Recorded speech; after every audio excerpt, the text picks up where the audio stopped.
इतिहास की पुस्तक पहला भाग अध्याय 5। इतिहास की पुस्तक पहला भाग अध्याय 5। रूबेन और गाद की वंशावलियां और मनुष्य के आधे गोत्र की वंशावली। इसराइल का जेठा तो रूबेन था, परंतु उसने जो अपने पिता के बिछड़ने को अशुद्ध किया, इस कारण जेठे का अधिकार इसराइल के पुत्र यूसुफ के पुत्रों को दिया गया।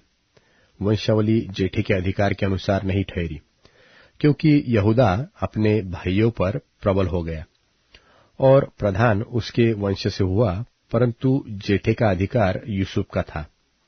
इसराइल के जेठे पुत्र रूबेन के ये पुत्र हुए, अर्थात हनोक, पल्लू, हेस्रोन और कर्मी। और योएल के पुत्र शमायाह, शमायाह का गोग और गोग का शिमी, शिमी का मीका, मीका का रायाह, रायाह का बाल और बाल का पुत्र बेरा। इसको अश्शूर का राजा तिलगत पिल नेसेर बंधुआई में ले गया और वह रूबेनियों का प्रधान था।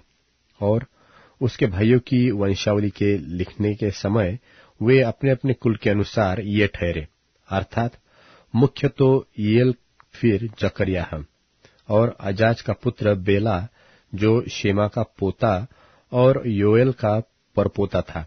वह अरोएर में और नबो और बालमोन तक रहता था और पूर्व और उस जंगल के सिवाने तक रहा जो परात महानद तक पहुंचता है, क्योंकि उनके पशु गिलाद देश में बढ़ गए थे। और शाऊल के दिनों में उन्होंने हग्रियों से युद्ध किया और हग्री उनके हाथ से मारे गए। तब वे गिलाद की सारी पूर्वी अलंग में अपने डेरे में रहने लगे।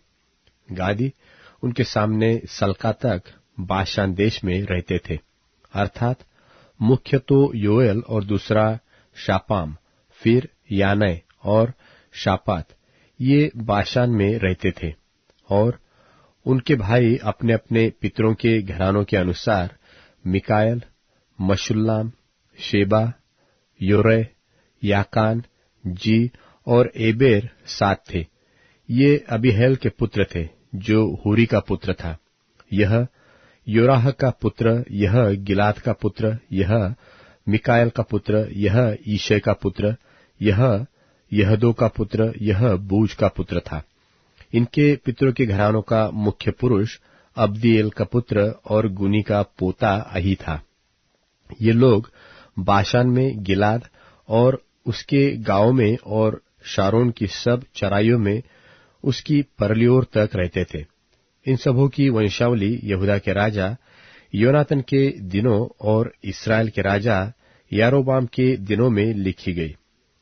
रूबेनियों, गादियों और मनुष्य के आधे गोत्र के योद्धा, जो ढाल बांधने, तलवार चढ़ाने और धनुष के तीर छोड़ने के योग्य और युद्ध करना सीखे हुए थे, वे 44,760 थे, जो युद्ध में जाने के योग्य थे।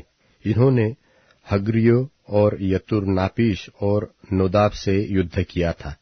उनके विरुद्ध इनको सहायता मिली और अग्री उन सब समेत जो उनके साथ थे, उनके हाथ में कर दिए गए, क्योंकि युद्ध में इन्होंने परमेश्वर की दोहाई दी थी और उसने उनकी विनती इस कारण सुनी कि इन्होंने उस पर भरोसा रखा था। और इन्होंने उनके पशु हर लिए, अर्थात ऊंट तो 50,000, भेड़ बकरी 2.5 लाख, गड्ढे 2,000 और मनुष्य 1 लाख बंधुए करके ले गए। और बहुत से मरे पड़े थे, क्योंकि वह लड़ाई परमेश्वर की ओर से हुई और ये उनके स्थान में बंधुआई के समय तक बसे रहे। फिर मनुष्य के आधे गोत्र की संतान उस देश में बसे और वे बाशान से ले बाल्हरमोन और सनीर और हेरमोन पर्वत तक फैल गए। और उनके पितरों के घरानों के मुख्य पुरुष ये थे, अर्थात एपेर, ईशी, एलिएल, अज्रियल, इर्मयाह, होदव्याह और यहदीएल। ये बड़े वीर और नामी और अपने पितरों के घरानों के मुख्य पुरुष थे। और उन्होंने अपने पितरों के परमेश्वर से विश्वासघात किया और उस देश के लोग जिनको परमेश्वर ने उनके सामने से विनाश किया था, उनके देवताओं के पीछे व्यभिचारिन की नाई हो लिए। इसलिए इस्राएल के परमेश्वर ने अश्शूर के राजा पूल और अश्शूर के राजा तिलगत्पिलेनेसर का मन उभारा, और उन्होंने उन्हें अर्थात रूबेनियों, गादियों और मनश्शे के आधे गोत्र के लोगों को बंधुआ करके हलह, हाबोर और हारा और गोजान नदी के पास पहुंचा दिया, और वे आज के दिन तक वहीं रहते हैं।